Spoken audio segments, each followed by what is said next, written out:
ఈ జీవితంలో జరిగిన అతిపెద్ద ఫెయిలియర్ అది నిజంగా మిమ్మల్ని ఓడించిందా? లేక దాని గురించి మీరు నమ్మిన కథే మిమ్మల్ని ఓడించిందా?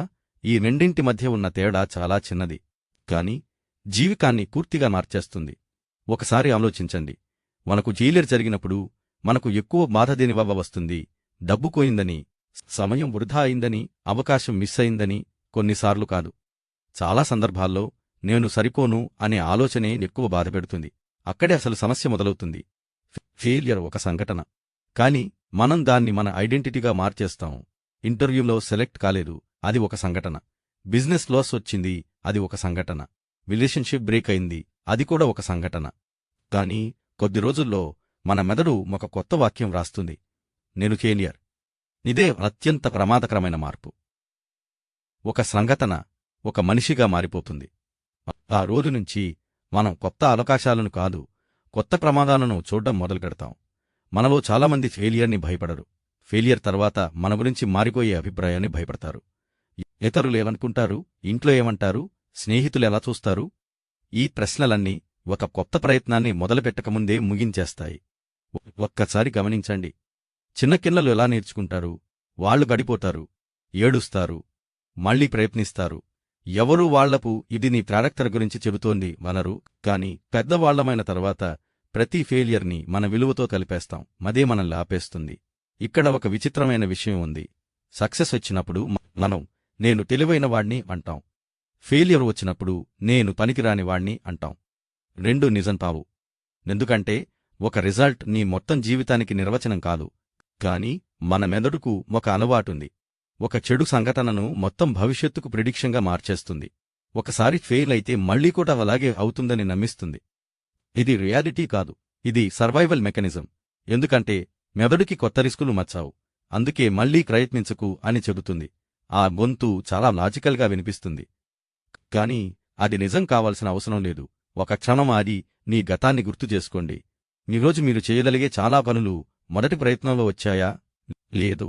నడవడం, సైకిల్ తొక్కడం, కొత్త లాంగ్వేజ్ మాట్లాడడం, జాబ్ నేర్చుకోవడం, ప్రతి స్కిల్ చాలా చిన్న చిన్న తప్పుల మీదే నిలబడి ఉంది.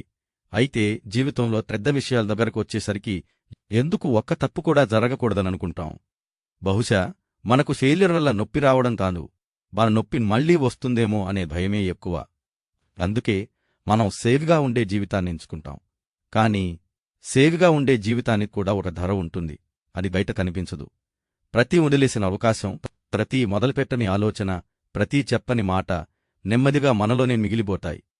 కొన్ని సంవత్సరాల తర్వాత మనిషిని ఎక్కువ బాధపెట్టేది తాను చేసిన తప్పులు కాదు, తాను చేయకుండా వదిలేసిన ప్రయత్నాలు. ఇక్కవ ఒక ప్రశ్న: ఈ జీవితంలో మీరు ఇంకా గుర్తుపెట్టుకున్న ఫెయిలియర్స్, వాటిని ఇంకెవరైనా అంతే తీవ్రంగా గుర్తుపెట్టుకున్నారా? బహుశా కాదు.